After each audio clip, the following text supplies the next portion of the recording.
राधे राधे दोस्तों, आपका स्वागत है आपके चैनल जिसका नाम है भारत की कहानियाँ। आज हम आपको एक कहानी सुनाने जा रहे हैं जिसका नाम है भूतिया पेड़। अगर आप हमारे चैनल पे नए हैं तो वीडियो को लाइक कीजिए, चैनल को सब्सक्राइब कीजिए, अपना सपोर्ट बनाए रखिए। धन्यवाद दोस्तों। तो कहानी स्टार्ट करते हैं।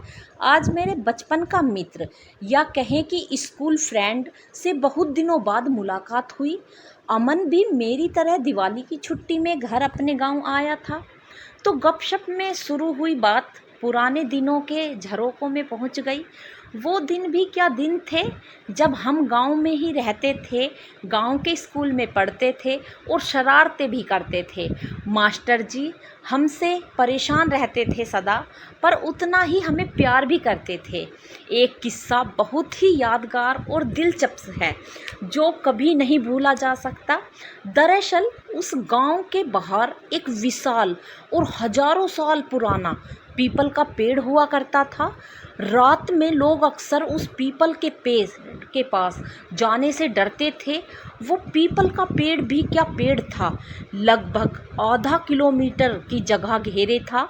अनगिनत हरी भरी शाखाओं के आगोश में लिए मानो गांव का सबसे बुजुर्ग सदस्य का तगमा लिए अपने आप में इतराता सा सन आवाज करता था। रात तो यह पेड़ ही सैकड़ों छोटे बड़े प्राणियों का बसेरा था। कभी वहां से उल्लू की आवाज आती तो कभी चमगादड़ चीखते। अंधेरा ऐसा कि पेड़ के नीचे सुई भर की भी रोशनी ना पहुंचती।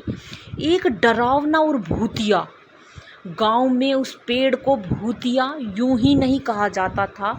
कुछ लोग कहते हैं कि एक खतरनाक भूत उस पेड़ में रहता है जो रात में अपने शिकार पर निकलता है। कुछ साल पहले एक युवक मोहन का शव उसी पेड़ पर लटका मिला था। पुलिस आई, पंचनामा बनाया और पुलिस ने उसे आत्महत्या ही माना। पर लोगों का कहना है कि पेड़ वाले भूत ने उसे अपना शिकार बनाया, क्योंकि रात में मोहन पेड़ के पास से निकल रहा था। जितने लोग उतनी कहानियाँ। कुछ लोग कहते हैं उस पेड़ में इच्छाधारी नाग नागिन का जोड़ा रहता है जो रात में प्रेम लीला करता है।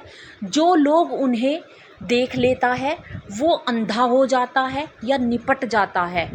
पर हमें भरोसा नहीं था इन बातों पर, तो हमने भूत देखने की ठान ली और हम दोनों अमावस्या की रात में घनघोर अंधेरे में उसी पेड़ के सामने बैठ गए।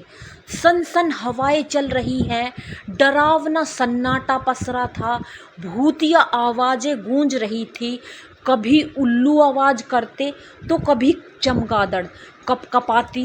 कड़ाकेदार ठंड में हम पसीना पसीना हो रहे थे। मन में काफ़ी सवाल थे।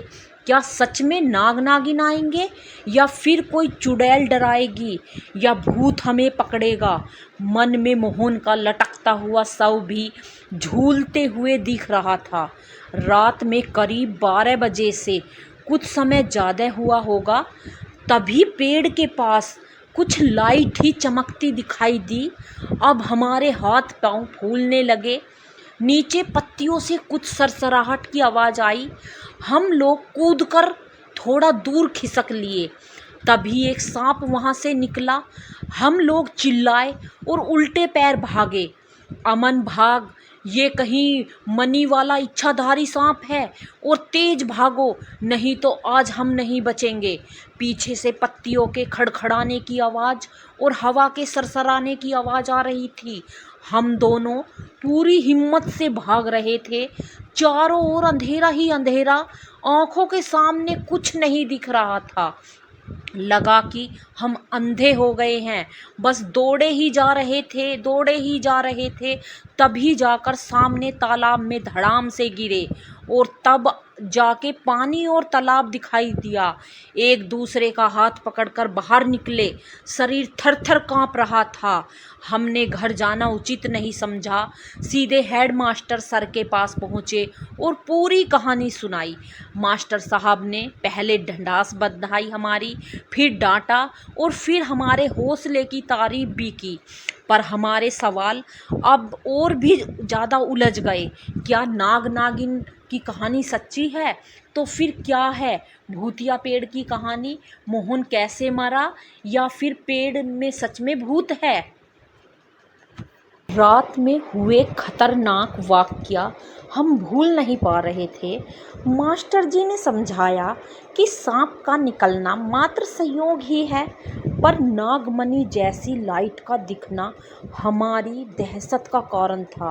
पर मास्टर जी ने समझाया कि सांप भी अन्य प्राणियों के समान सामान्य प्राणी है, कोई इच्छाधारी नाग या नागिन नहीं होती और ना ही नागमणि जैसी कोई चीज़ होती है। पर हमने जो देखा उससे हमें यकीन हो गया कि नागमणि या कोई और रहस्य जरूर है।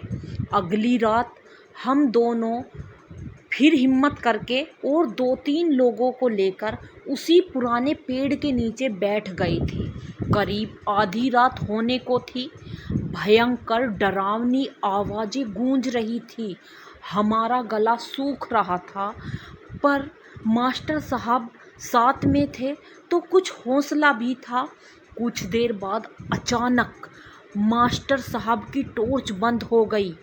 बादल में बिजली सी चमकी और जैसे ही घनघोर अंधेरा छाया तो पेड़ के नीचे फिर मणि के समान लाइट चमकने लगी। अब हम दोनों ने तो चीख पुकार मचाई और मास्टर साहब से लिपट गए। मास्टर साहब भी पसीना पसीना थे, पर डटे हुए थे। टॉर्च को ठीक कर रहे थे, टॉर्च चालू करने की कोशिश कर रहे थे, तभी टॉर्च जली और मणि गायब। अब तो पक्का यकीन हो गया कि पक्का भूत है या कुछ तो गड़बड़ जरूर है। मास्टर साहब धीरे धीरे पेड़ के करीब पहुंच रहे थे और हम दोनों भगवान शिव का जाप कर रहे थे। हे भगवान, हमें नागदेव से बचाओ, हे भगवान हम पे कृपा करो। पेड़ के करीब जाकर मास्टर साहब चिल्लाए। रहस्यमय हंसी उनके चेहरे पर थी और हमारे प्राण सूख रहे थे। कहीं मास्टर जी को भूत तो नहीं लग गया। तभी मास्टर जी बोले कि नागमणि मुझे मिल गई। अब हम लोग और पसीना पसीना हो गए कि कहीं फिर से कल जैसा काला सांप ना आ जाए। कल तो बच गए, पर आज नहीं बचेंगे। अरे मास्टर जी, चलो घर, कोई मणि नहीं चाहिए, नहीं तो फिर से वही सांप आ जाएगा। पर बच्चों, आज सांप नहीं आएगा क्योंकि मणि मेरे कब्जे में है। पर आप तो बोल रहे थे कि नागमणि जैसी कोई चीज़ होती ही नहीं। हाँ, सही कहा था, पर ये नागमणि नहीं है, सिर्फ मणि है। कैसी मणि और किसकी मणि? मास्टर साहब समझ नहीं आ रहा।